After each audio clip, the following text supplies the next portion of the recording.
Ducati Panigale V4S, 2022 on review. Racier internal gear ratios.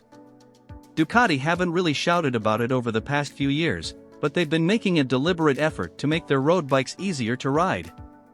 Even as recently as 2018, when they unleashed the Panigale V4 on the world, their shiny new superbike was all about big power and MotoGP tech, but you needed big kahunas to ride it fast, and unless you were a Ducati test rider or racer, you had no hope.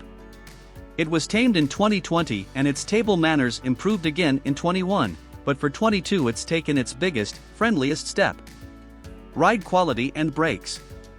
Its chassis remains unchanged, but lighter new slotted wings create less drag but still produce the same 37 kilograms of downforce at 186 miles per hour. It's impossible to say how well they work in isolation, as much of the Ducati's superb anti-wheelie character also comes from clever mapping, electronic wheelie control, the counter-rotating crank and its 4mm higher swing arm pivot, creating more anti-squat, but they all combine to keep both wheels on the floor under hard acceleration. Engine. There are now 4 power maps to choose from within 4 available riding modes.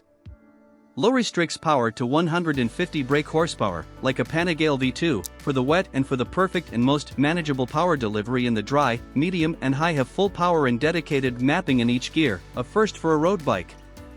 They add calmness to the Ducati, but there's also a disco full power mode for unbridled savagery in all but first gear. Fun, but not always fast, unless you've got your game on. New dash graphics feature an easier-to-read track display, derived from the Superleggera V4. Reliability and build quality. 2022 marks 5 years of the Panigale V4S, and in that time, despite having a big cube V4 that revs to the moon and electronics galore, it has proved to be completely reliable, as you'll be able to see if you click on our owner's review of the 18 and 20 models. Parts and servicing aren't cheap, but that's to be expected. This is no built down to a price superbike, but an exquisitely built, beautifully finished supersonic work of art. Value versus rivals. Ducati are gunning for the special ones with the Panigale V4S, Aprilia's RS-V4 factory, the BMW's S1000RRM package, Honda Fireblade SP and Yamaha R1M. It's more expensive than all of them and set at a price few would be willing to pay, but for a superbike that mixes style, devastating speed, tech and track prowess, it can't be beaten.